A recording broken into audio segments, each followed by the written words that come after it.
Assalamualaikum warahmatullahi wabarakatuh. Waalaikumsalam warahmatullahi wabarakatuh.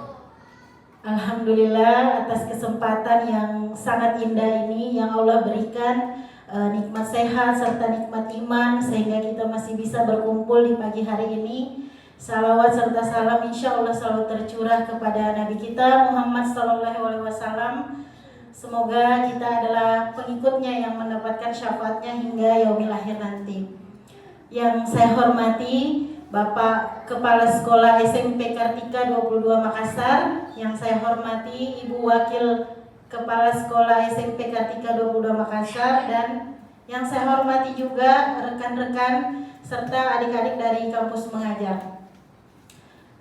Saya ucapkan terima kasih yang tak terhingga sudah berkenan meluangkan waktunya untuk hadir di kegiatan ini, yaitu diseminasi pemahaman dan pengalaman penerapan modul 1.4 budaya positif. Jadi teman-teman yang saya hormati, saya berdiri di sini bukan karena saya yang paling pintar, saya yang paling bisa, karena semua di sini senior-senior saya semua dalam hal mengajar ya. Tapi ini adalah pengimbasan dari aksi nyata modul saya 1.4 pada kegiatan program pendidikan guru penggerak angkatan 10 Kota Makassar. Baik Bapak Ibu, sebelum saya lanjutkan ya, mungkin kita ice breaking dulu ya Bapak Ibu ya. Saya minta Bapak Ibu semua berdiri dan membentuk kelompok satu kelompok 3 orang. Satu kelompok 3 orang. Ya boleh berdiri di tempatnya ya. Jadi permainannya Bapak Ibu tepuk, meja, tangkap. Jadi ketika saya bilang tepuk ya tepuk tangannya, ketika saya bilang meja tepuk mejanya, ketika saya bilang tangkap sesuatunya. Jadi saya mau pakai permen.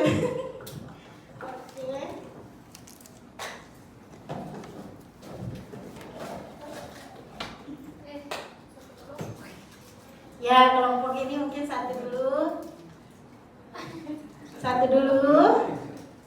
Kita berdua nih Pak, berdua Ki.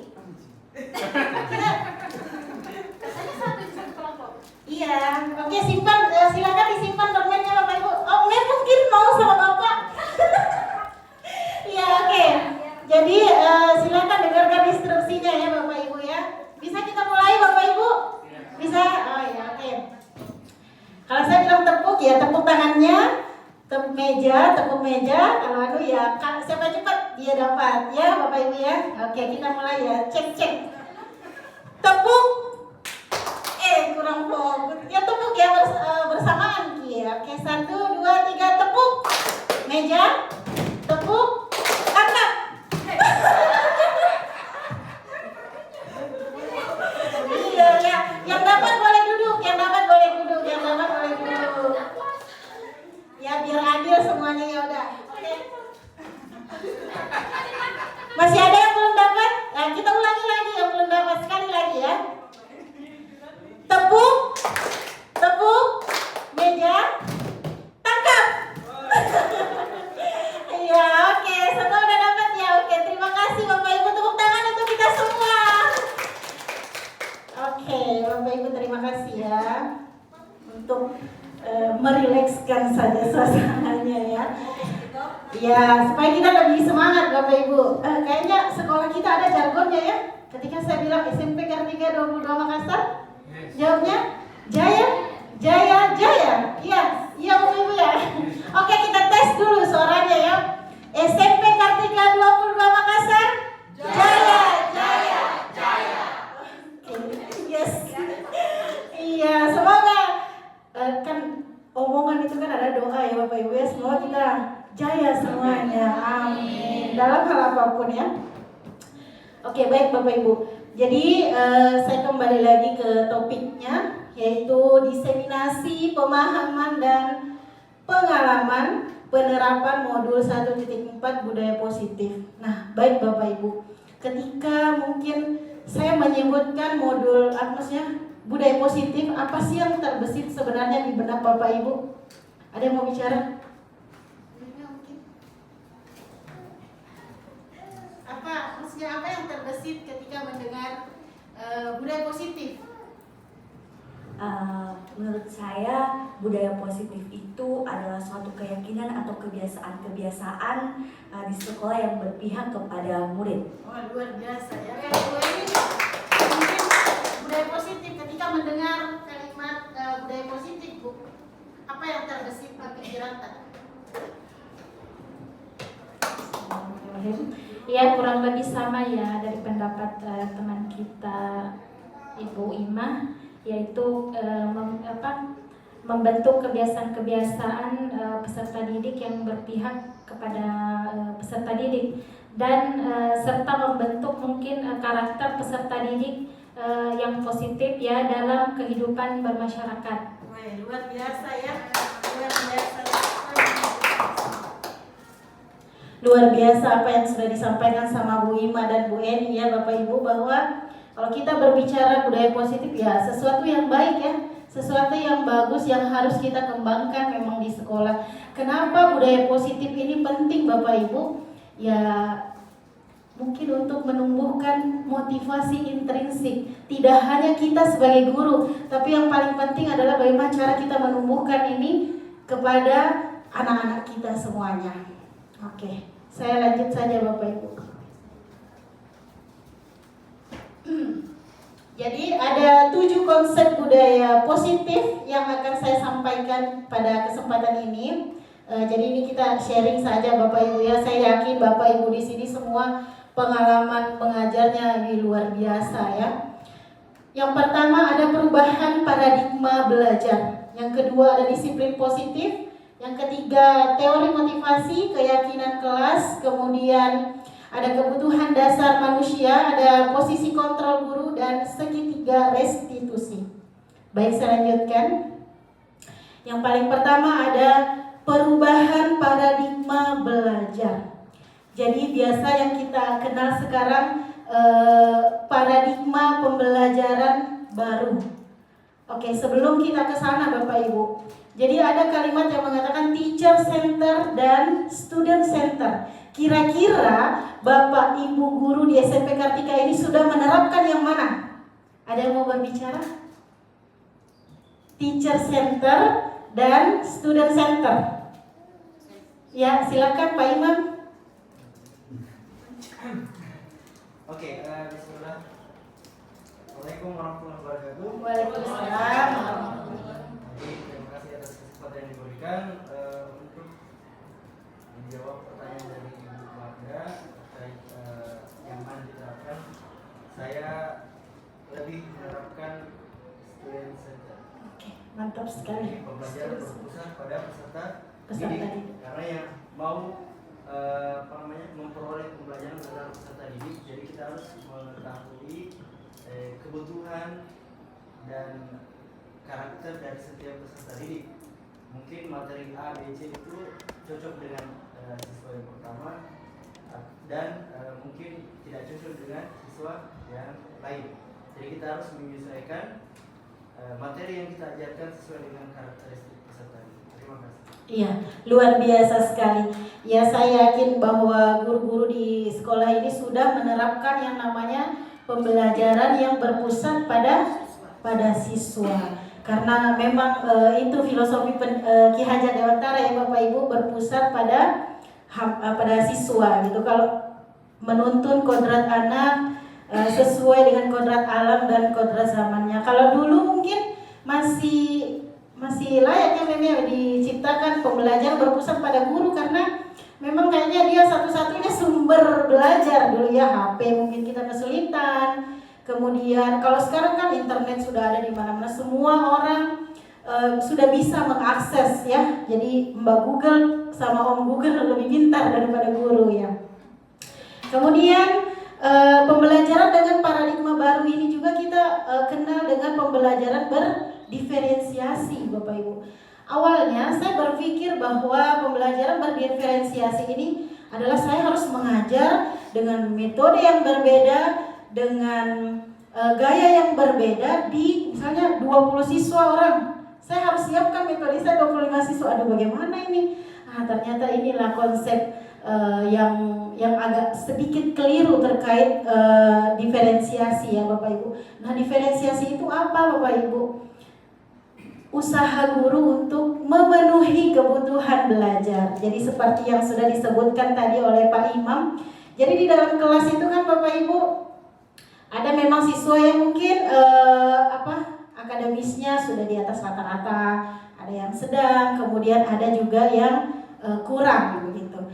Jadi kalau misalnya kita menyamaratakan pembelajaran, pasti dia pikir, ibu ini terus nakasih kak, jago mak. Biasa dia akan berpikir seperti itu. Jadi inilah maksudnya pembelajaran berdiferensiasi untuk memenuhi kebutuhannya. Ya bagaimana cara dipenuhi? Ya mungkin setelah dilakukan tadi pemetaan, asesmen, maka untuk siswa yang pandai-pandai ini diberikan soal yang lebih menantang. Nah, menantang itu kan artinya bukan berbeda ya dari lebih menantang, dan itu akan membuat kebutuhan belajarnya terpenuhi. Kemudian bagaimana untuk siswa yang di bawah ini tadi level tengah? Ya diberikanlah soal mungkin yang lebih ada bantuan konkretnya. Kemudian bagaimana yang terakhir, diberikanlah bantuan namanya scaffolding yang kita kenal biasanya scaffolding. Jadi ini bantuan dari guru tapi tidak berjangka panjang seperti itu Bapak Ibu. Jadi pembelajaran berdiferensiasi itu ya memang harus kita melakukan yang namanya asesmen atau pemetaan kebutuhan. Jadi setelah kita tahu misalnya gaya belajar siswa kita ada audio, kinestetik, sama visual. Jadi kita harus menyesuaikan itu. Jadi contohnya misalnya saya membelajarkan pembelajaran bahasa Indonesia tentang teks berita, maka saya harus menghadirkan video terkait berita atau audio tentang berita dan papan-papan display yang membuat anak kinestetik ini bisa bergerak untuk mencari informasi di seluruh lingkungan kelas seperti itu. Jadi pembelajaran berdiferensiasi ini ya memang sesuai ya yang dicanangkan oleh Ki Hajar Dewantara ya Bapak Ibu. Tapi saya yakin kok sebelum adanya pembelajaran berdiferensiasi ini, kita sebagai guru pasti ingin menerapkan yang terbaik sebenarnya untuk anak-anak. Nggak ada kayaknya guru yang mau saya deh, terserah saya urusanku. Pasti semua mau yang terbaik untuk siswa-siswinya. Cuman kan keadaan di lapangan ya Bapak Ibu ya, keadaan di lapangan ketika kita misalnya menghadapi siswa yang 26 macam dengan karakter yang berbeda, kadang kita juga ya manusia biasa yang kadang lepas kendali begitu Bapak Ibu. Kadang ada ini anak-anak yang sering nggak kerja tugas lagi, malas kuliah nih. Biasa kan kita seperti itu ya Bapak Ibu ya. Jadi pembelajaran berdiferensiasi ini kita sesuaikan kebutuhan belajarnya ya, berdasarkan tahap perkembangan teori psikologi modern untuk mewujudkan profil pelajar Pancasila yang sudah dicanangkan oleh Ki Hajar Dewantara ya, yang ada 6 dimensi ini Bapak Ibu. Yang pertama, beriman bertakwa kepada Tuhan yang Maha Esa. Jadi kita mengharapkan anak-anak memang yang tumbuh untuk menghargai, kemudian menjalani perintah agama sesuai dengan keyakinan yang dianutnya. Kemudian ada berkebinekaan global. Nah, berkebinekaan global ini kita tahu Bapak Ibu, sekarang itu kayaknya dunia sudah tidak ada batasannya. Tapi kita berharap bahwa anak-anak ini memiliki batasan untuk menyaring mana sih yang harus mereka lakukan atau terapkan dalam kehidupannya. Apalagi kan budaya di Indonesia saja ini sangat banyak seperti itu. Kemudian bergotong royong. Nah, bergotong royong di sini Bapak Ibu bukan hanya mungkin dia membersihkan kelas atau membersihkan lingkungan sekolah, tapi lebih ke berkolaborasi antar teman. Bagaimana cara? Biasanya kita bilang berkolaborasi itu mudah sekali ya Bapak Ibu ya, tapi dalam penerapannya susah sekali menerapkan ini anak-anak untuk saling berkolaborasi, karena sama-sama biasanya punya ego, pikiranku yang paling benar, ini saya yang paling benar, biasa seperti itu ya. Kemudian ada kreatif menumbuhkan ide-ide baru yang mereka miliki. Kita berharap pasti anak-anak menjadi lebih kreatif ya Bapak Ibu, apalagi dengan media atau alat yang sekarang ini kayaknya sudah sangat canggih ya. Jadi kita berharap anak-anak untuk memiliki pemikiran yang menciptakan sesuatu yang baru. Kemudian bernalar kritis. Terkait bernalar kritis. Nah, sekarang kan Bapak Ibu banyak sekali berita-berita hoax.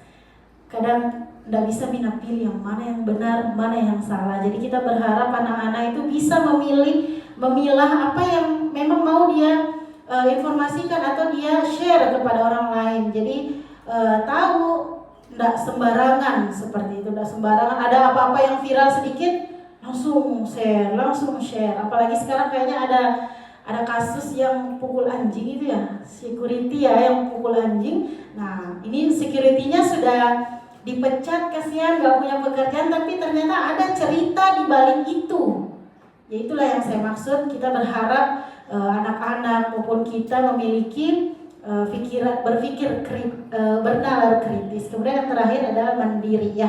Tentu ini yang paling penting yang dicanangkan oleh Ki Hajar Dewantara ya. Bahkan beliau mengatakan ya, orang yang mandiri, orang yang merdeka adalah orang yang tidak bergantung kepada orang lain. Artinya bukan karena kita kan makhluk sosial ya Bapak Ibu, pasti membutuhkan orang lain, tapi jangan sedikit-sedikit ke orang lain begitu. Kita harus mengandalkan diri kita sendiri. Selanjutnya terkait miskonsepsi tentang teori kontrol. Sebelum kesini saya mau minta tolong Pak Ilo, mungkin Pak Ilo lihat saya. Saya mau minta tolong Pak Ilo angkat tangannya. Ya, kemudian Pak Ilo bayangkan di dalam tangannya Pak Ilo ini sesuatu yang paling berharga dalam hidupnya Pak Ilo. Sudah Pak? Sudah Pak? Sudah? Ya, oke. Silakan Pak Ilo genggam. Pak, kira-kira kalau saya minta mau nggak kasih ke saya? Yang Bapak tadi sudah genggam, mau nggak? Enggak. Saya kasih uang deh. Iya. Ini. Enggak. Satu uang 1 miliar deh Pak. Mau? Tidak mau. Tapi boleh nggak saya lihat Pak? Tidak, ya boleh nggak lihat? Tidak juga. Oke, terima kasih Pak Ilo. Oke. Sekarang Bu Ratna. Coba sudah bayangkan tadi? Sudah bayangkan sesuatu yang berharga? Coba digenggam Ibu tangannya. Boleh nggak Bu saya lihat sesuatu yang berharga itu? Tidak boleh dilihat. Bahkan dilihat pun tidak boleh ya. Diminta, tidak boleh. Diminta juga nggak boleh. Biar 1 truk saya beli, nggak mau? Tidak. Oh ya, oke, luar biasa. Terima kasih Pak Ilena. Terkait ini Bapak Ibu, ini kok mati? Terkait ini tadi tentang teori kontrol, ada kaitannya Bapak Ibu ya. Jadi kita selalu menganggap diri kita, ini guru ini, mampu mengontrol murid. Kita selalu menganggap, saya terutama selalu menganggap bahwa kita ini bisa mengontrol murid. Ya gimana, saya guru kamu siswa saya, kamu yang butuhkan saya, biasa seperti itu. Tapi ternyata ini adalah sebuah miskonsepsi, sebuah ilusi Bapak Ibu. Contohnya tadi, ketika saya meminta Pak Ilo membuka tangannya, dia nggak mau buka tangannya. Saya mau beli, saya mau apa? Nggak mau. Saya mau kasih uang 1 M kayak 1 truk kayak, nggak mau. Ya karena apa? Karena dia tidak mau memang dikontrol oleh saya. Nah, jadi ilusi bahwa guru mengontrol murid yaitu tidak bisa. Itu hanya ilusi. Jadi ketika murid misalnya, kamu besok jangan begitu lagi ya. Ketika dia melakukan itu, artinya dia mengizinkan dirinya untuk dikontrol oleh guru, bukan karena kita yang mampu mengontrol dia. Seperti itu Bapak Ibu. Saya kadang merasa ya juga ya. Tidak ada yang bisa mengontrol orang lain. Iya. Jadi kadang kita kan berpikir, gara-gara saya itu dia terkontrol itu. Kadang kita begitu ya Bapak Ibu ya. Gara-gara saya itu jadi sopan, gara-gara saya, padahal ternyata ya ini miskonsepsi bahwa guru itu tidak bisa mengontrol murid. Kemudian yang kedua, ilusi bahwa semua penguatan positif efektif dan bermanfaat. Jadi ya semua kalimat-kalimat positif itu ya hanya bujukan sebenarnya dari Bapak Ibu guru. Kemudian yang ketiga, ilusi bahwa kritik dan membuat rasa bersalah mampu menguatkan karakter. Dan ini sebenarnya yang paling sangat salah, yang mungkin selama ini pernah saya terapkan dalam kehidupan saya. Saya berpikir ketika saya membuat siswa saya merasa bersalah, ya mereka akan mengingat, oh iya ya, nggak ada guna-gunanya orang tuamu biayai kok nih. Kasihan lo orang tua kamu cari uang. Kayaknya saya sering banget bilang kayak gitu. Iya, kasihan lo orang tua kamu cari uang buat biayain kamu sekolah, terus kamu kayak gini, misalnya kayak gitu ya Bapak Ibu. Ternyata ini bukan membuat siswa makin sadar, tapi justru sebaliknya, dia akan membuat dirinya merasa tidak bernilai, tidak berharga. Jadi membuat penilaian buruk lah terhadap dirinya, dan itu akan bertahan ya jangka panjang seperti itu. Dan ini sangat berbahaya ya. Padahal kan kita berpikir ketika kita, nah masa kamu gak kasihan sih sama orang tuamu? Kita merasa ini sesuatu yang baik tuh Bapak Ibu yang kita lakukan tuh, yang tidak hukum dia, tapi berusaha untuk mengerti perasaan orang tuanya tadi. Tapi ternyata ini salah, teori yang salah. Kemudian yang terakhir, ilusi bahwa orang dewasa berhak memaksa. Ya kita deh di rumah, kan di sini kan rata-rata sudah berumah tangga semuanya ya. Jadi mau mengontrol, mau memaksa anaknya, baik kamu pokoknya ikuti omongan saya. Saya gurumu, saya ibumu, atau saya suamimu, atau saya siapa gitu ya. Padahal ya kita kadang tidak pernah berpikir apakah ini orang suka kan atau bagaimana, seperti itu ya Bapak Ibu. Kemudian sekarang apa yang harus kita lakukan Bapak Ibu? Mengubah paradigma stimulus respon ke pendekatan teori kontrol. Jadi kalau dulu kita pakai stimulus respon, sekarang kita harus beralih ke teori kontrol. Kalau stimulus respon tadi realitas kebutuhan kita sama, padahal pada kenyataannya kebutuhan kita kan berbeda Bapak Ibu. Kadang kan kita nggak mau tahu itu. Pokoknya kamu ikut saya deh. Pokoknya nggak mau tahu. Pokoknya semua harus sama dengan ibu guru misalnya. Padahal ya itu tadi kebutuhan kita kan berbeda. Kembar saja ya. Kebetulan ada guru kita yang kembarnya. Berbeda tidak kebutuhannya Bu? Ya berbeda. Mungkin warna kesukaannya ataupun makanannya pasti ada perubahan, ada berbeda ya. Kalau kita Bapak Ibu misalnya dari stimulus respon tadi merubah ke teori kontrol, maka apa yang akan terjadi ya, kita mungkin akan lebih saling menghargai, lebih saling memahami. Begitu juga ketika semua orang melihat hal yang sama, padahal setiap orang memiliki gambaran yang berbeda-beda. Itulah indahnya keanekaragamannya yang terjadi di antara kita. Tapi kadang kita tidak mau tahu. Sebenarnya kita sadari tapi tidak mau tahu, cuek begitu. Kemudian kita mencoba mengubah orang agar berpandangan sama dengan kita. Kita tidak perlu melakukan itu Bapak Ibu ya, karena kita harus berusaha memahami pandangan orang lain. Terus terang kadang saya juga ya dengan kehidupan sehari-hari kadang mungkin ada perasaan jengkel misalnya sama murid, sama teman, orang tua atau siapapun, karena memang misalnya pandangan kita yang berbeda. Tapi ternyata setelah saya pelajari lagi bahwa ya memang kita tidak boleh paksa orang harus sama dengan kita. Kita harus menyesuaikan pandangannya orang lain begitu. Kemudian perilaku buruk dilihat sebagai suatu kesalahan. Nah, kalau sesuatu yang buruk ya langsung dicap nakal, pasti langsung seperti itu.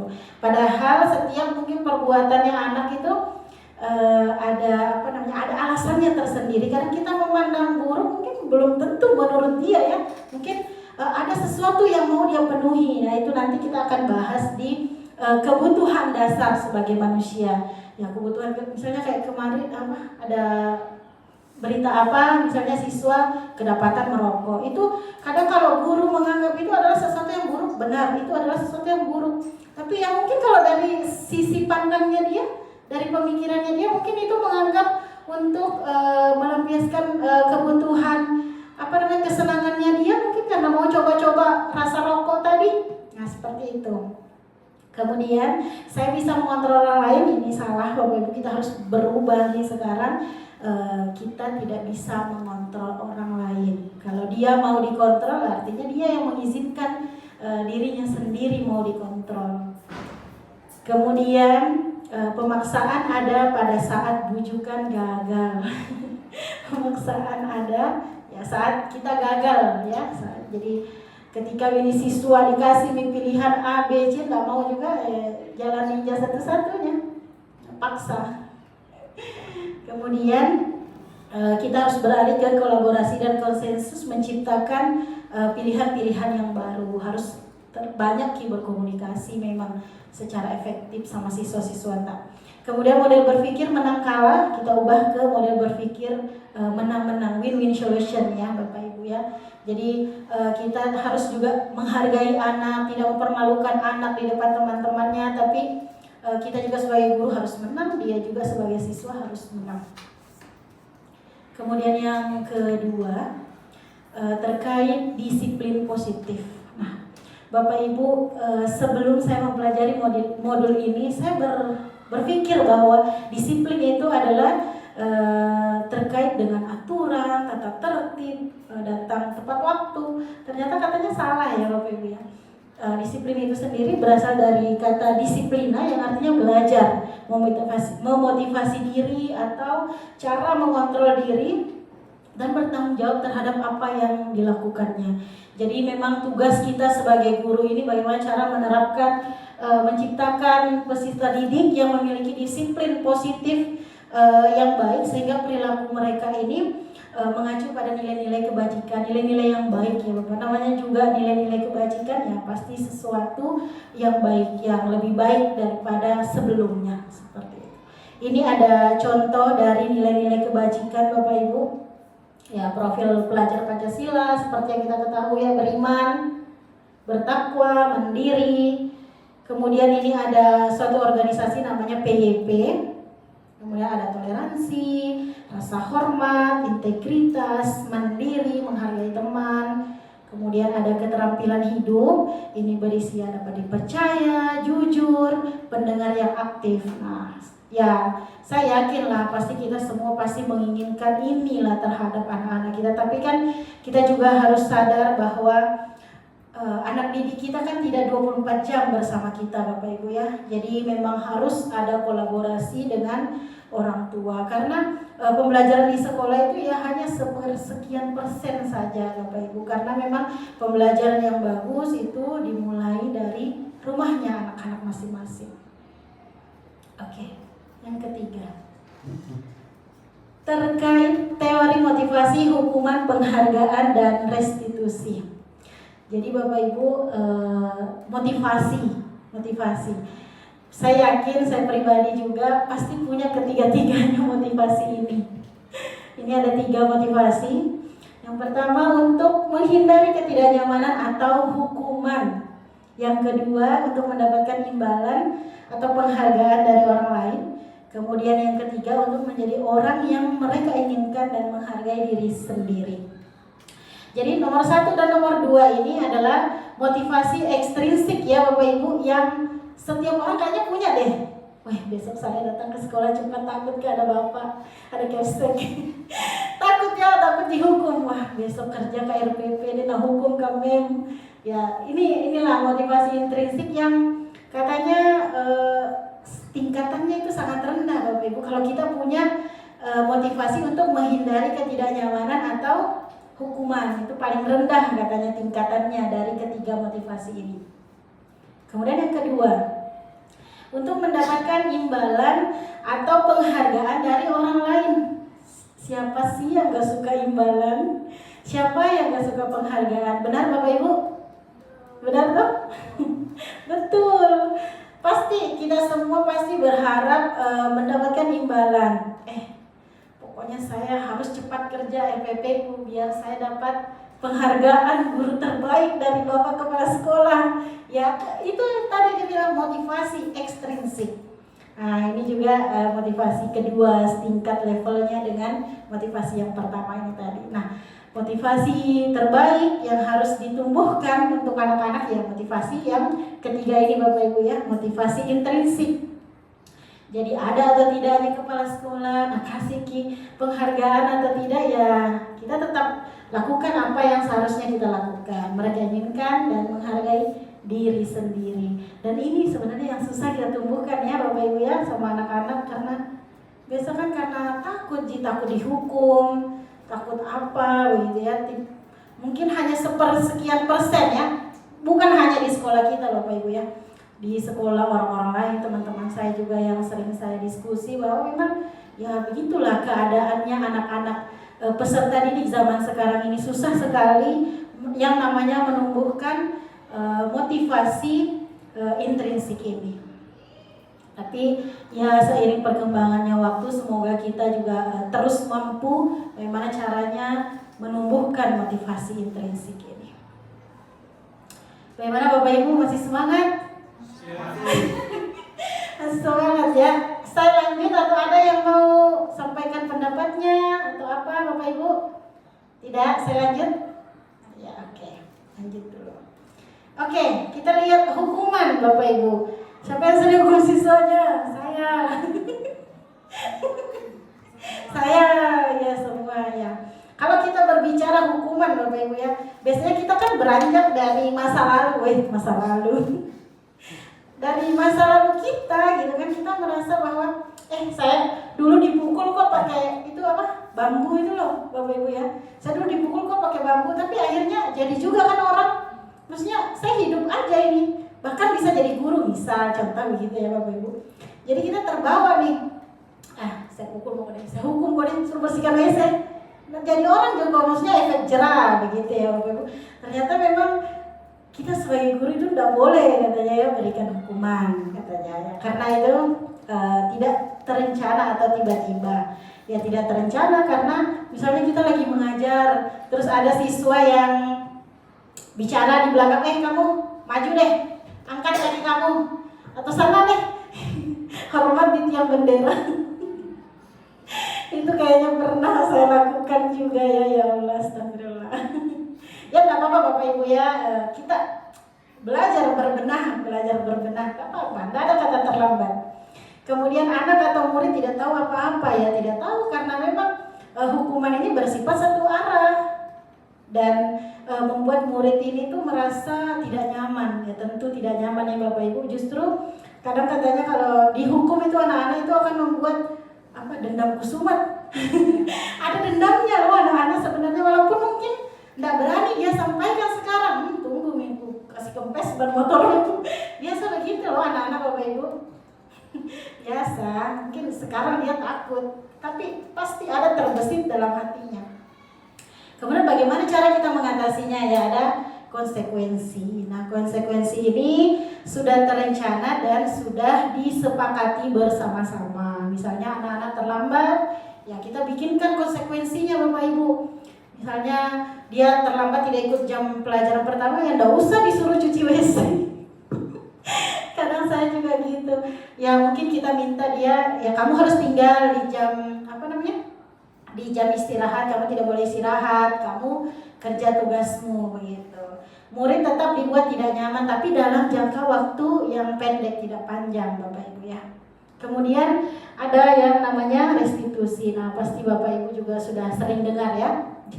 Jadi restitusi ini katanya proses menciptakan kondisi bagi murid untuk memperbaiki kesalahannya. Jadi nanti ada di sesi terakhir di sini ada nanti contoh penerapan segitiga restitusi dari saya nanti ya.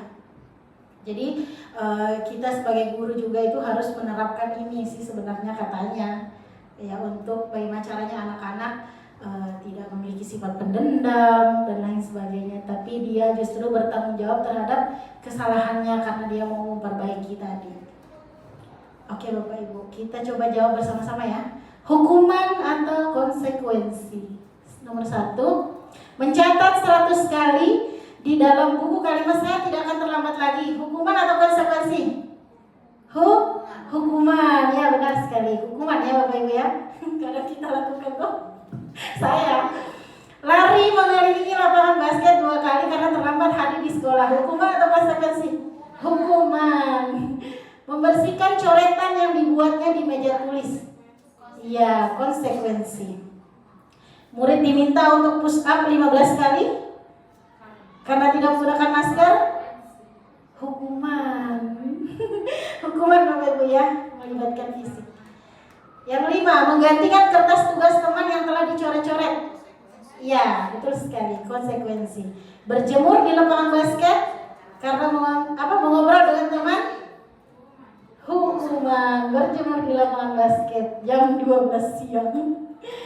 Mengobrol dengan teman. Murid diminta bertelanjang kaki sepanjang hari karena tidak menggunakan sepatu. Hukuman. Iya. Oke, saya lanjut sedikit Bapak Ibu. Ini yang kayaknya paling saya mau diskusi sama teman-teman ini. Karena terus terang sampai saat ini yang masih menjadi pertanyaan di benak saya adalah ini. Dihukum penghargaan. Nah, seperti yang saya bilang tadi Bapak Ibu, siapa sih yang gak suka penghargaan? Bisa ya mau, bisa gitu kan?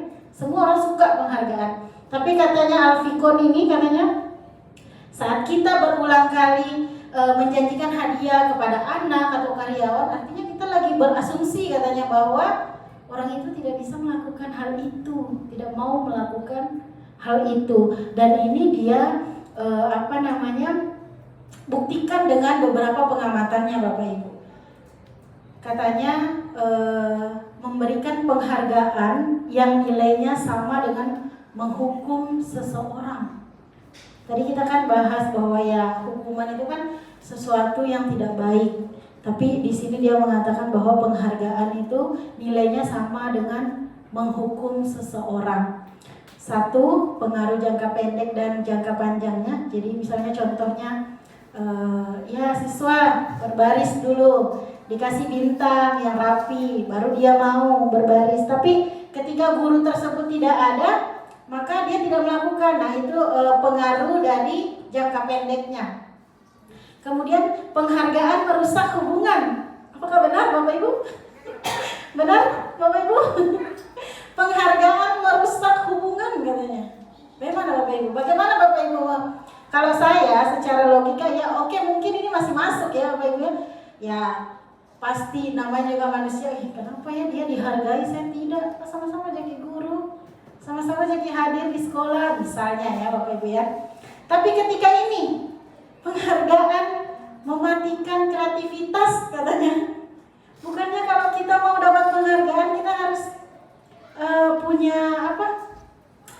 harus terus menumbuhkan kreativitas. Bagaimana Bapak Ibu? Kemudian yang terakhir ada penghargaan yang menghukum. Mungkin ada yang mau sampaikan pendapatnya? Ada? Bapak? Iya.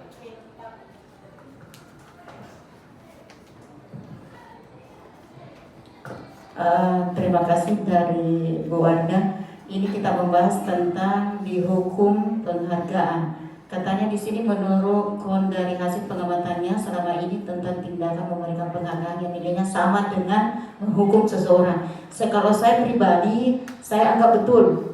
Kenapa? Anggaplah kita dalam proses belajar mengajar. Kapan itu anak-anak kita berikan sesuatu atau hadiah, selalu dia mengharap.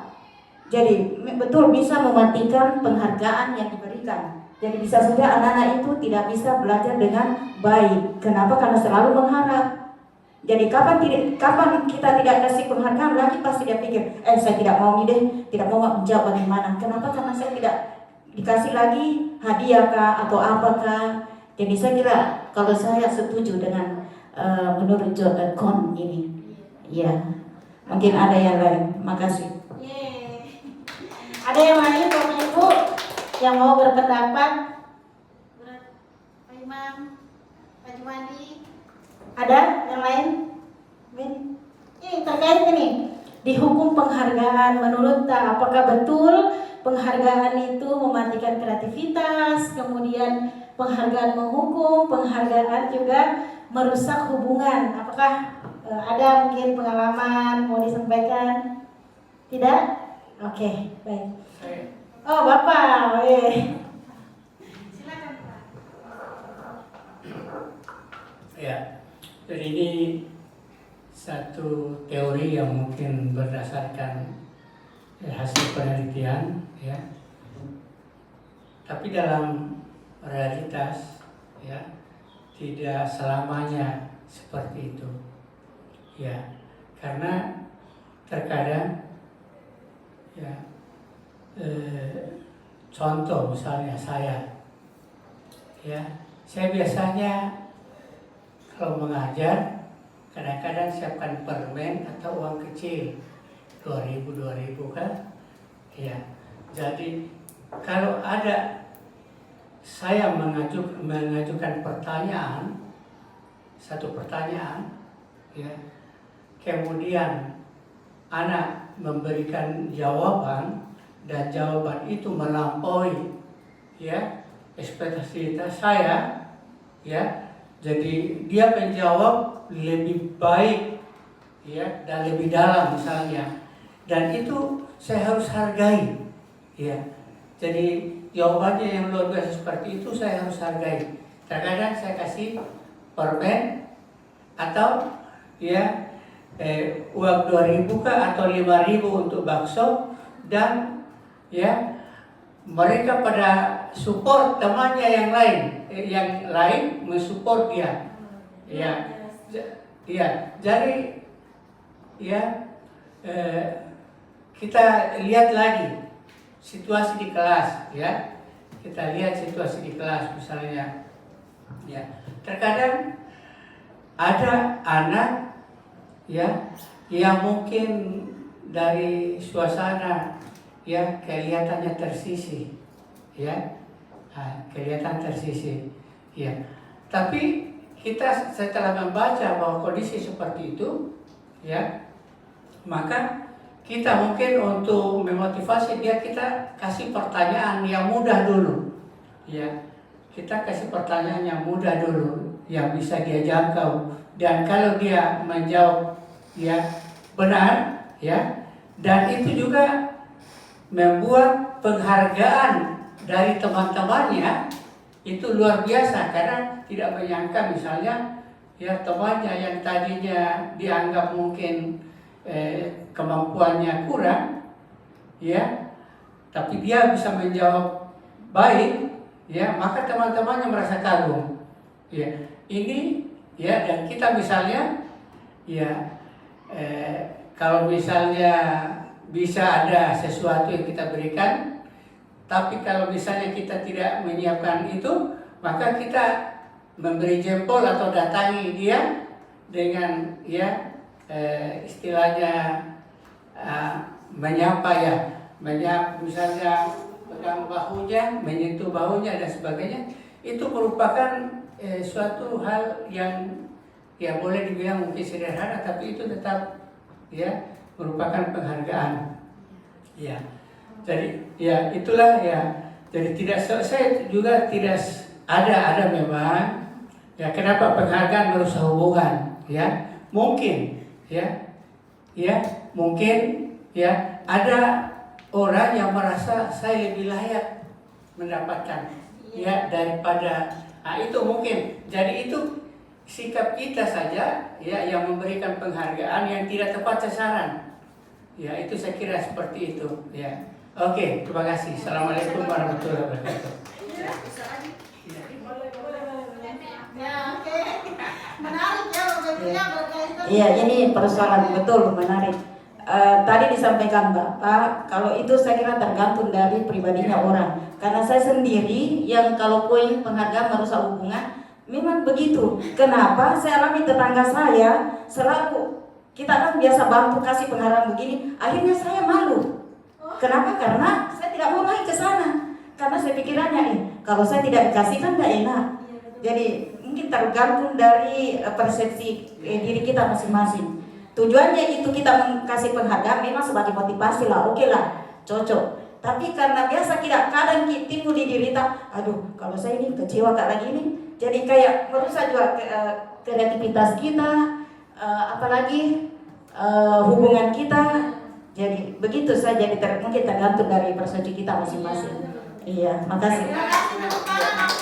Assalamualaikum warahmatullahi wabarakatuh. Waalaikumsalam. Luar biasa apa yang disampaikan Bapak Kepala Sekolah dan Ibu Wakil Kepala Sekolah ya terkait dihukum penghargaan ini yang memang benar Bapak Ibu. Ini kan cuma pengamatannya dia kan, belum tentu mungkin terjadi sama kita ataupun bisa jadi terjadi sama diri kita. Kita tidak pernah tahu ya Bapak Ibu ya. Saya lanjut. Oh ini tadi penghargaan menurunkan kualitas sama saja. Oke, keempat Bapak Ibu, keyakinan kelas. Mengapa keyakinan kelas bukan peraturan kelas? Nah, mungkin Bapak Ibu di sini sudah sering buat peraturan kelas ya Bapak Ibu ya. Sudah buat peraturan kelas atau kesepakatan belajar biasanya. Nah, kenapa mau diubah ini ke keyakinan kelas bukan ke peraturan kelas? Karena terus terang juga Bapak Ibu, saya semester lalu juga sudah mencoba membuat peraturan kelas, tapi setelah diingat-ingat kalau kita membuat peraturan kelas ya tentu yang paling banyak kan, misalnya dilarang mencontek, dilarang main game, dilarang aktifkan HP, banyak sekali Bapak Ibu. Nah, kenapa kita ubah ke keyakinan kelas? Ya biar lebih sedikit, kemudian dia itu bersifat universal, mudah diingat, kemudian disepakati oleh seluruh warga sekolah. Jadi bentuk muatannya itu simpel saja. Contohnya begini Bapak Ibu, ketika saya bilang, keyakinan kelas ini tentu beranjak dari peraturan kelas. Misalnya tadi saya mengatakan bahwa dilarang membuli teman. Dilarang membuli teman, artinya masih ada muatan kalimat negatif. Bagaimana caranya kita ubah ke keyakinan kelas? Ya itu tadi, menjadi saling menghargai, seperti itu. Jadi muatan-muatannya itu umum, jadi masuk semuanya. Misalnya, contohnya di sini, Bapak Ibu, apa bedanya? Di sini ada 1, kembalikan barang ke tempatnya. Kalau kita membuat peraturan kelas kan biasanya begitu ya Bapak Ibu ya. Bagaimana caranya agar keyakinan ini tuh lebih simpel, lebih mudah diingat ya, menjadi bertanggung jawab. Kemudian penyakitnya siswa juga zaman sekarang itu adalah ibu lupa bawa buku, nggak ada buku. Nah ini mungkin bisa kita jadikan keyakinan kelas yang bertanggung jawab ya. Kalau dia jadi siswa yang bertanggung jawab ya maka dia melaksanakan tugasnya sebagai siswa. Misalnya ada biasakan ibu nggak menyapu apa dan lain sebagainya, piket begitu ya Bapak Ibu. Kemudian dilarang mengganggu orang lain. Kalau kita buat peraturan kelasnya menjadi keyakinan kelas, menjadi saling menghormati. Kemudian yang ketiga, hadir di sekolah 15 menit sebelum pembelajaran dimulai. Keyakinan kelasnya menjadi menghormati orang lain atau komitmen. Nah ini nanti akan berkaitan dengan pelaksanaan segitiga restitusi kita Bapak Ibu ya, terkait keyakinan kelas. Jadi ya keyakinan kelas itu bersifat umum, jadi masuk semua nih. Dilarang bully teman, saling menghargai, saling menghormati, toleransi antar beragama. Apalagi kan di sekolah kita ada juga siswa non gitu ya. Kemudian ini yang kelima Bapak Ibu ya, kebutuhan dasar manusia yang sempat saya singgung tadi ya Bapak Ibu. Jadi kebutuhan dasar ini adalah segala sesuatu yang kita lakukan untuk mendapat apa yang kita inginkan. Jadi usaha yang kita lakukan adalah agar kebutuhan kita terpenuhi. Jadi semua orang ya Bapak Ibu ya punya kebutuhan dasar ini 5 ini. Tidak hanya anak-anak, dari bayi sampai orang dewasa selama masih hidup punya kebutuhan 5 kebutuhan dasar ini. Yang pertama apa? Bertahan hidup, kebutuhan yang paling dasar. Ya makan, pasti kita butuh makan Bapak Ibu. Jelas, iya betul sekali. Butuh makan, rumah, sekolah, gitu ya Bapak Ibu. Kemudian ada kasih sayang dan rasa diterima. Ya setiap orang pasti mau diterima oleh pasangannya, oleh temannya, keluarganya, muridnya. Pasti mau disayangi, dicintai ya begitu. Itu kebutuhan dasar ini. Kemudian ada kebebasan penguasaan. Nah, kebebasan penguasaan ini tadi berkaitan juga dengan penghargaan. Dia mau diakui. Coba Bapak Ibu deh berkorban lagi baru diakui, bagaimana rasanya? Ya kan Bapak Ibu ya, pasti semua kita mau diakui keberadaannya, mau diakui. Kemudian ada kebebasan kebutuhan kebebasan ya bebas.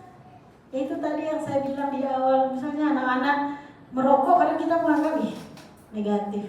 Ya mungkin dia mau penuhi kebutuhan kebebasannya ini ataupun kebutuhan kesenangannya. Ya kan antara satu dengan yang lain kan pasti berbeda. Misalnya kesenangan saya jalan-jalan, tapi kesenangannya Bu Eni masak, berberes-beres di rumah. Ya kan akan berbeda Bapak Ibu ya. Akan berbeda. Nah, ini ada contoh Bapak Ibu ya. Seorang anak kelas 3 SD begitu tiba di rumah, pulang dari sekolah menangis dan mengadu pada ibunya bahwa dia benci pada Ibu Rani gurunya. Menurut Anda, katanya, kebutuhan apa yang dipenuhi jika pertanyaan seperti ini? Sengaja saya kasih anak. Ibu guru bilang aku tidak boleh bersenandung sewaktu mengerjakan tugas. Ini kebutuhan apa Ibu, Bapak Ibu? Kebutuhan apa? Yang sedang disalurkan. Ekspresi perasaan. Coba kita lihat. Ya, kebutuhan kesenangannya. Kemudian ibu guru tidak menyapaku hari ini, ya kasih sayang dan rasa diterima. Kemudian ada aku bosen nih belajarnya cuma itu aja, ya kebutuhan kebebasan dan kebutuhan penguasaan. Aku sebel gambarku tidak rapi malah dituju-tujukan sama bapak ibu guru. Padahal dia berharap bahwa saya kan sudah bekerja, harusnya saya dihargai dong pekerjaan saya. Biasanya seperti itu.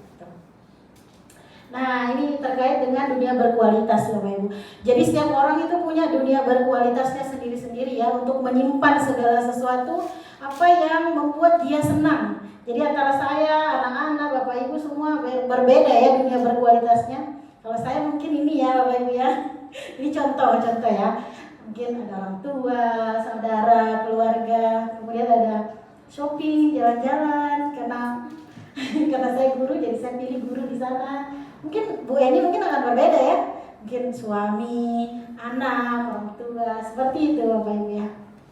Jadi dunia berkualitas ini kalau Dr. William Glasser mengatakan seperti album foto ya, tidak banyak tapi dia berkesan. Biasa kan perempuan kalau selfie 1000 fotonya pilih 3 Ji.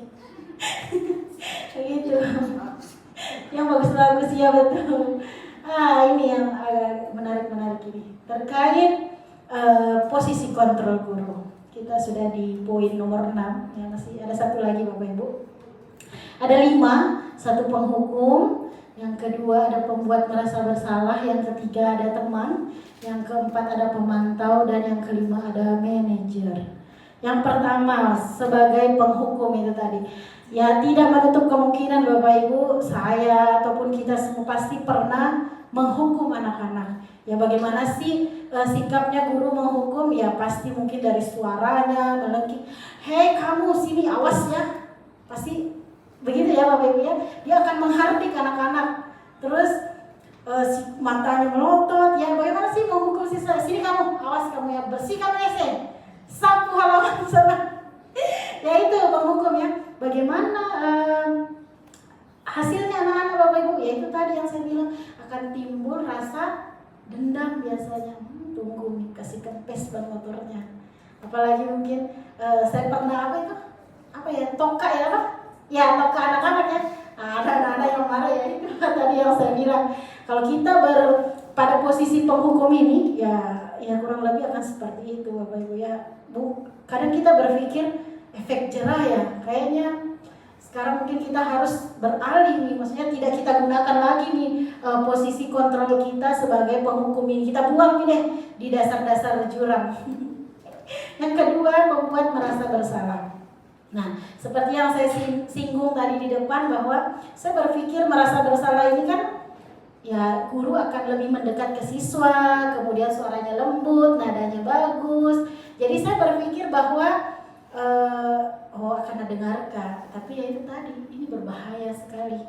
Ya, akan membuat sikapnya dia itu memiliki penilaian buruk lah tentang dirinya sendiri gitu. Walaupun tadi guru berusaha untuk mendekat mungkin ataupun merangkul dia seperti itu. Kemudian posisi yang ketiga sebagai teman. Nah, posisi ini ada plus minusnya Bapak Ibu ya. Posisi yang positifnya mungkin ya kita bisa akrab sama siswa ya. Negatifnya apa ya, siswa bisa bergantung sama kita. Contohnya ya udah nanti bapak bereskan, besok jangan lagi ya. Nah nanti kalau misalnya ada anak-anak melakukan kesalahan, nggak apa-apa deh, ada bapak Kepsek yang bela kah, ada Pak Imam yang bela kah, ada Bu Eni, biasa begitu. Jadi ada plus minusnya antara posisi kontrol kita sebagai teman ini Bapak Ibu. Kemudian pemantau. Nah kalau pemantau ini dia akan menanyakan terkait konsekuensi. Jadi dia tidak menghukum, jadi dia hanya mengontrol anak-anak, memantau saja. Kamu terlambat, kamu tahu kan kita masuk jam berapa? Kita masuk jam 7, ya konsekuensinya apa? Kamu telat. Ya, seperti itu Bapak Ibu.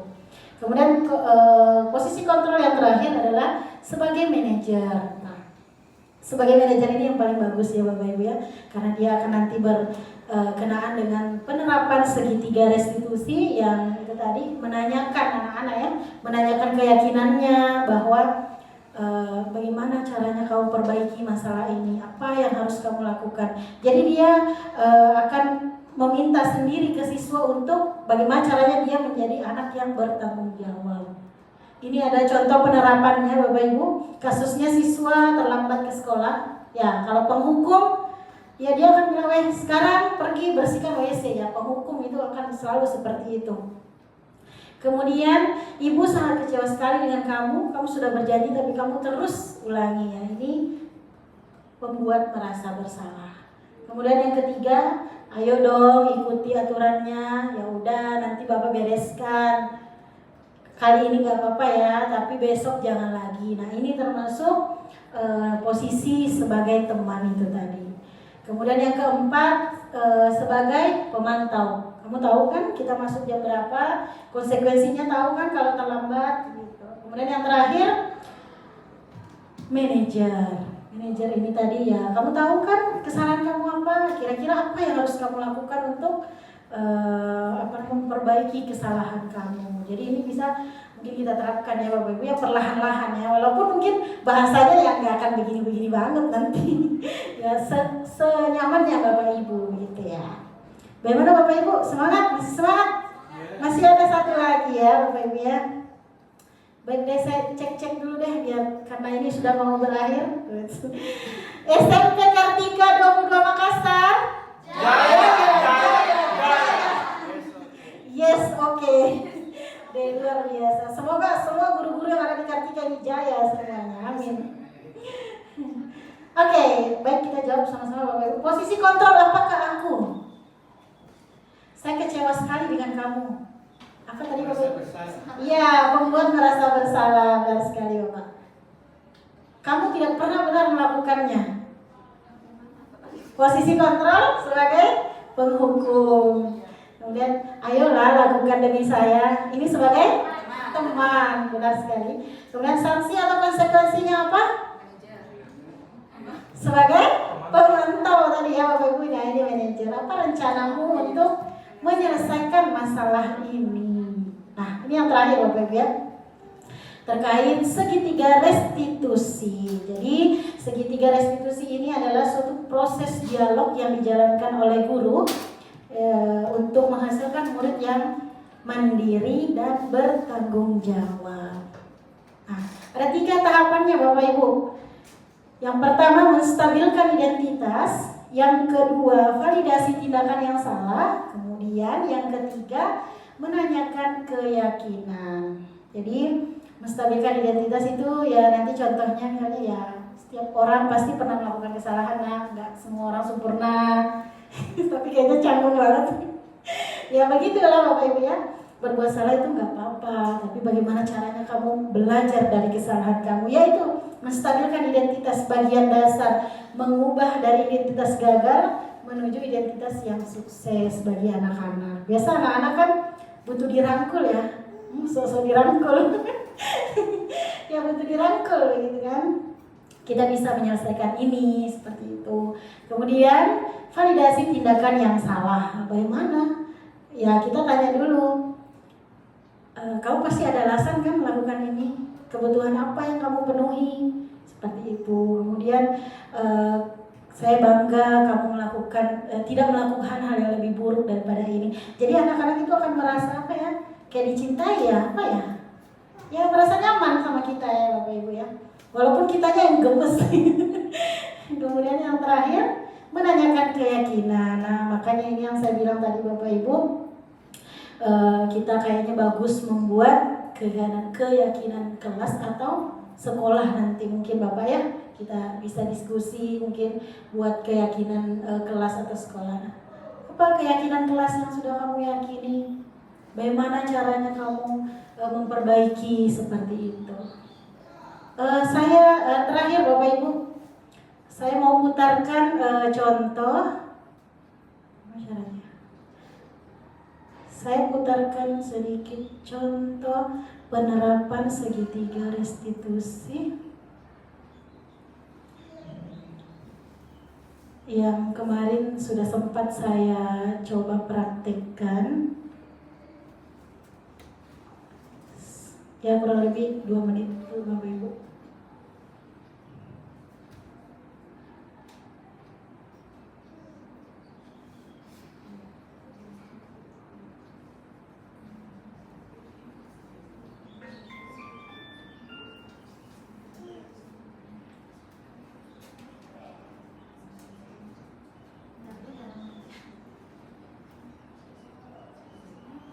Bisa mungkin dimatikan Bluetooth Bapak Ibu? Itu coba.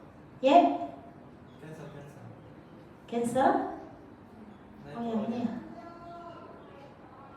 Sudah on. Oh yang ini. Oke. Jackson dulu. Sudah on atau belum?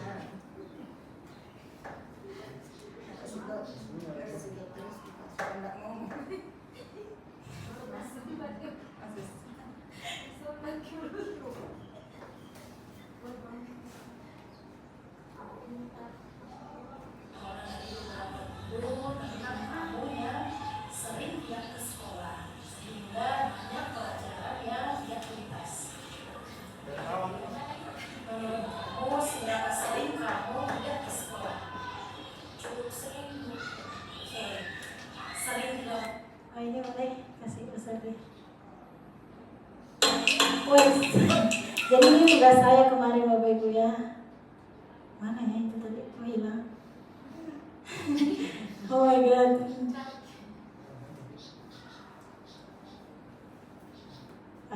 Dekat-dekat. Ya.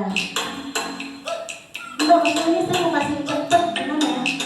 Assalamualaikum warahmatullahi wabarakatuh. Salam dan bahagia Bapak Ibu guru hebat.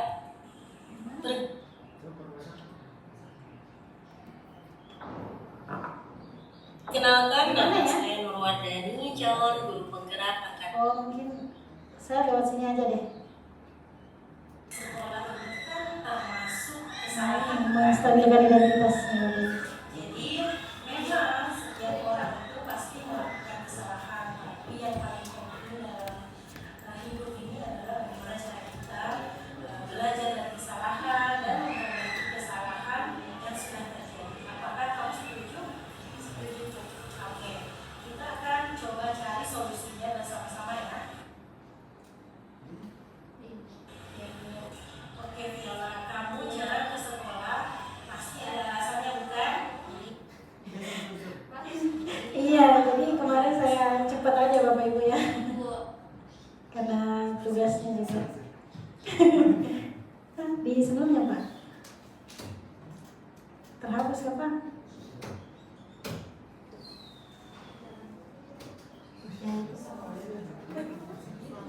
Ya begitu saja Pak. Saya bukan kerja Bu, membantu orang tua saya. Nah ada kegiatan validasi tindakannya Bapak Ibu. Kemudian menanyakan keyakinan. Kalau cara masuk sekolah sesuai dengan kesepakatan kelas kita, tidak mulia. Menurut kamu keyakinan kelas apa yang sudah kamu lakukan? Disiplin. Menurut kamu disiplin itu penting tidak? Penting Bu, karena dapat membuat saya rajin ke sekolah. Betul sekali. Jadi Viola, memang membantu orang tua itu penting juga karena kita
Ya, inilah Bapak Ibu ya.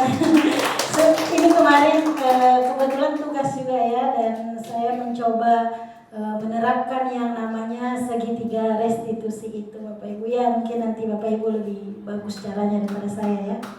Terakhir Bapak Ibu, dalam penerapan budaya positif ini ya hendaknya guru ya memiliki profesional yang bagus, kemudian kepribadian yang bagus dan sosial yang bagus. Misalnya bagaimana cara kita merefleksikan diri kita, menerapkan posisi kontrol, atau bagaimana perjalanan kita dalam posisi among ya Bapak Ibu, pamong yang menuntun anak mencapai keselamatan dan kebahagiaannya sesuai yang dicanangkan oleh Ki Hajar Dewantara ya Bapak Ibu, yang menuntun laku anak-anak sesuai dengan kodratnya, serta mandiri, merdeka dan bertanggung jawab sesuai dengan standar pendidikan nasional. Terakhir sebelum saya tutup, mungkin ada yang mau sampaikan pendapatnya atau mau Pak? Oh, masya Allah, luar biasa. Baik, saya persilahkan.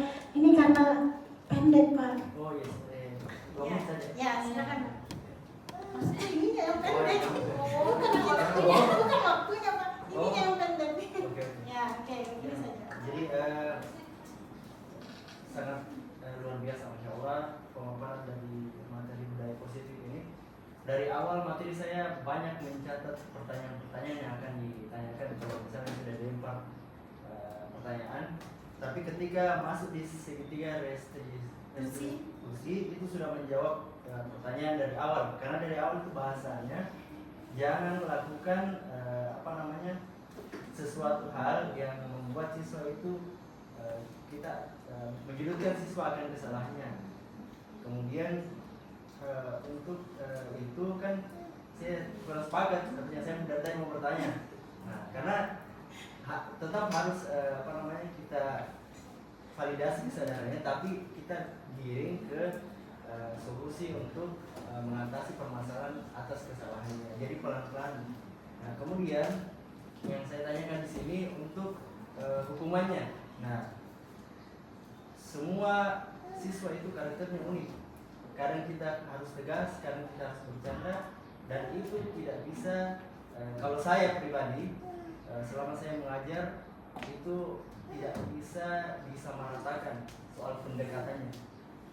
Jadi untuk menghukum seperti halnya membersihkan WC, kemudian disuruh berjemur atau dan sebagainya untuk membersihkan, itu tergantung pendekatan Bapak Ibu. Kalau misalnya pendekatannya baik, pasti siswa itu akan mengerti kenapa konsekuensinya seperti ini. Karena mungkin seperti Ibu Warda sampaikan, ada rasa dendam dari siswa, mungkin ada feel yang kurang dapat antara siswa dan guru. Nah, contoh halnya saya biasa memberikan hukuman yang berat kepada siswa, tapi beberapa waktu kemudian saya akan traktir makan bakso. Saya bilang serius. Setelah saya traktir makan bakso, saya tanya-tanya di situ, bilang kenapa kita begini. Jadi ada sesi tegas, ada sesi membuka unek-unek secara tidak ada batasan. Jadi siswa ini akan sadar dengan sendirinya, oh ternyata baik ini Pak ini, kemudian ternyata serius ini, karena ini saya belajar dari teori-teori dan praktek yang diajarkan oleh Bapak guru saya di SMK Kartika. Seperti itu, karena memang keras sekali di sana hukumannya. Tapi itu jangan mendiamkan siswa ketika sudah dihukum, jangan pernah serius, karena itu akan menjadikan siswa itu menjadi dendam.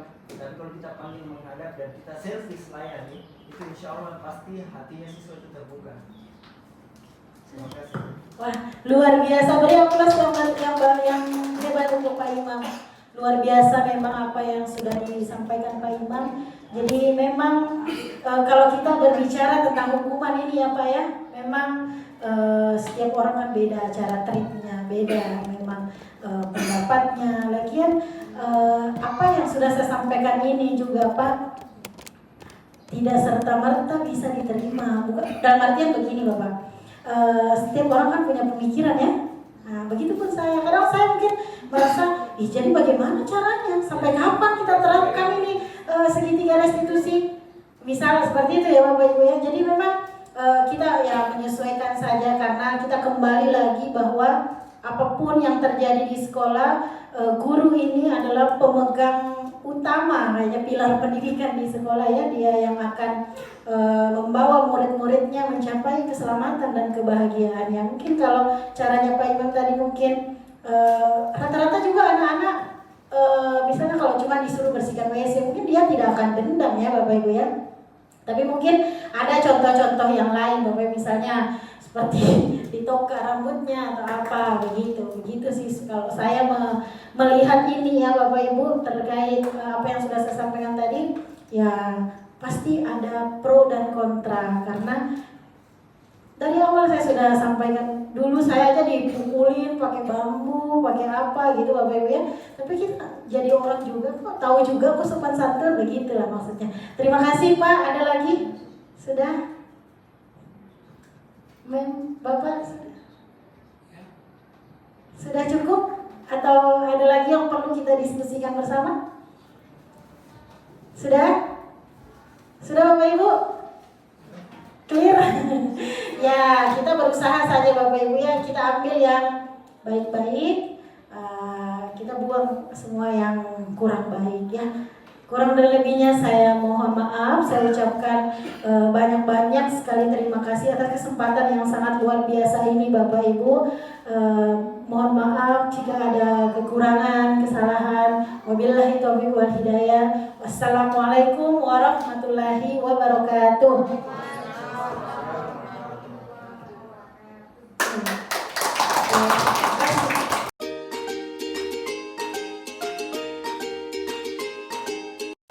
Assalamualaikum warahmatullahi wabarakatuh. Waalaikumsalam warahmatullahi wabarakatuh. Oke, bagaimana kabarnya hari ini? Baik. Sudah sarapan? Sudah. Belum. Oke, semoga kita semua dalam keadaan sehat walafiat ya. Oke, jadi hari ini sesuai janjinya Ibu ya. Jadi kita akan membahas atau membuat yang namanya keyakinan kelas. Ada yang sudah pernah dengar apa itu keyakinan kelas? Ada? Belum? Belum. Kalau peraturan kelas? Ada yang pernah dengar? Ada. Kita sudah pernah buat yang namanya peraturan kelas ya. Nah, sekarang kita mau ubah nih peraturan kelas menjadi yang namanya keyakinan kelas. Ada nggak yang mau bertanya kenapa keyakinan kelas Bu? Kenapa bukan peraturan kelas? Ada nggak? Kalian bertanya-tanya nggak? Oke. Kenapa keyakinan kelas? Kenapa bukan peraturan kelas? Jadi kalau peraturan kelas itu dia masih memiliki muatan kalimat yang bersifat negatif. Akbar bisa baca peraturan kelas yang di samping situ nak? Coba apa?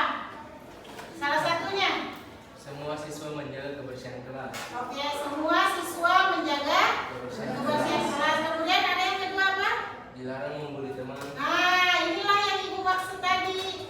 Masih ada muatan kalimat negatif gitu. Jadi makanya kita harus ubah ke kalimat yang positif, yaitulah yang namanya keyakinan kelas.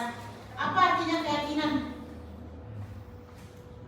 Di sini ada yang umat non-Islam?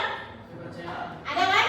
Ada non-Muslim, ada juga umat Muslim. Nah, kita masing-masing sama-sama punya yang namanya keyakinan. Jadi keyakinan itu adalah sesuatu yang bersifat nilai-nilai kebajikan, bermuatan positif. Memang dia itu lebih singkat, padat dan jelas, sehingga seluruh nanti warga kelas ini akan paham, akan mudah mengingatnya. Contoh, tadi teman kalian Akbar sudah membaca peraturan kelasnya dilarang membuli teman. Kira-kira kalau kita ganti ini ke kalimat yang bermuatan positif, jadi apa kira-kira?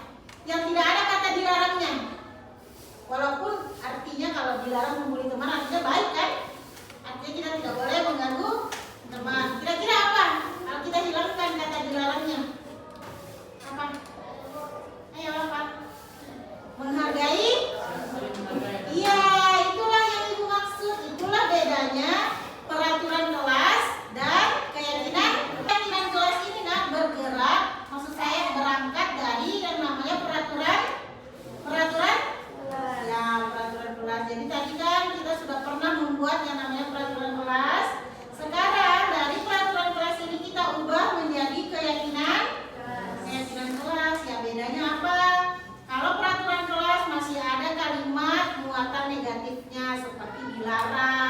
jangan seperti itu ya. Tapi kalau keyakinan kelas, dia itu hanya berisi muatan kalimat positif. Contohnya itu tadi, menjaga kebersihan.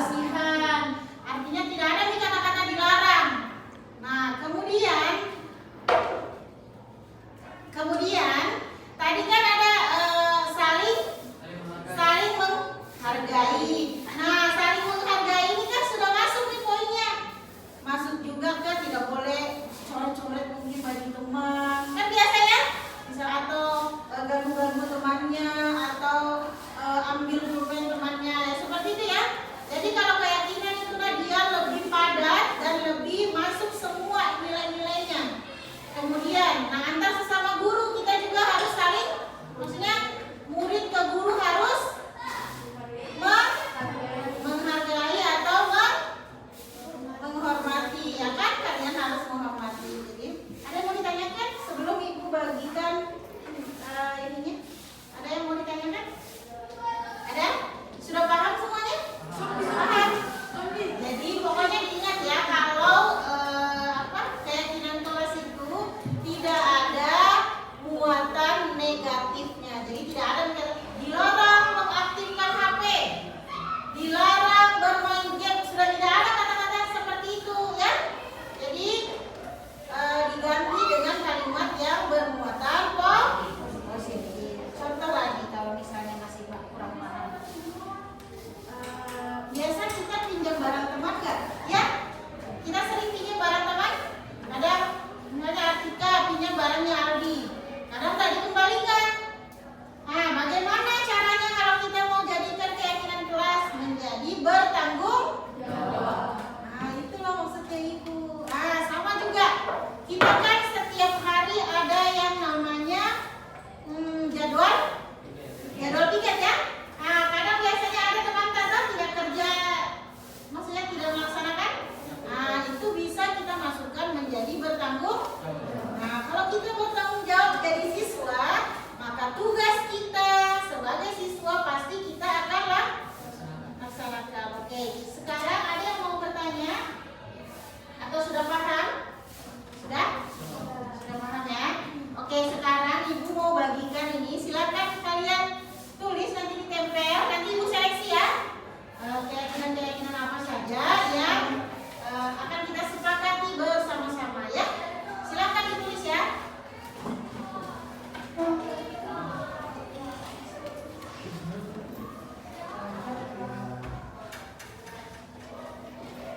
Silakan ya.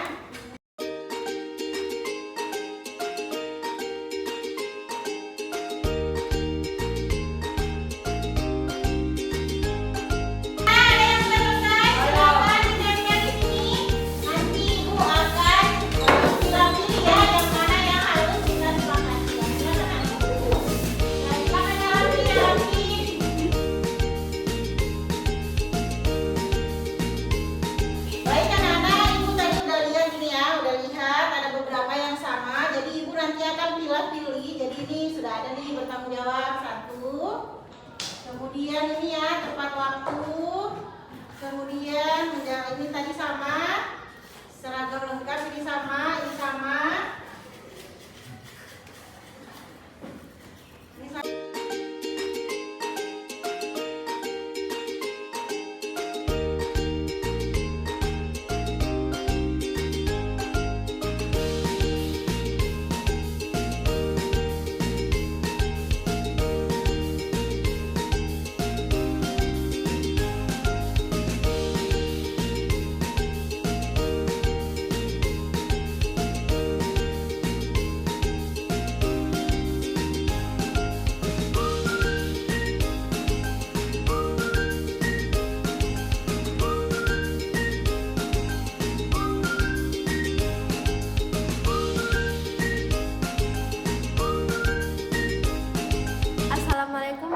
warahmatullahi wabarakatuh. Perkenalkan, nama saya Alfika Rahmadani. Assalamualaikum warahmatullahi wabarakatuh. Perkenalkan, nama saya Nurul Awasaini. Assalamualaikum warahmatullahi wabarakatuh. Selamat pagi. Perkenalkan, nama saya Lirifaldi. Assalamualaikum warahmatullahi wabarakatuh. Perkenalkan, nama saya Muhammad Akbar Atif Pratama. Perasaan saya ketika membuat keyakinan kelas, jujur, sangat senang dan sangat antusias. Sangat senang dan bersemangat. Dan sangat bersemangat. Perasaan saya sangat senang dan bersemangat. Penting karena dapat mengontrol diri kita sebagai murid supaya kita menjadi siswa yang bertanggung jawab. Menurut saya sangat penting karena keyakinan kelas dapat mengontrol diri kita untuk bersikap yang lebih baik. Menurut saya sangat penting karena membuat siswa disiplin.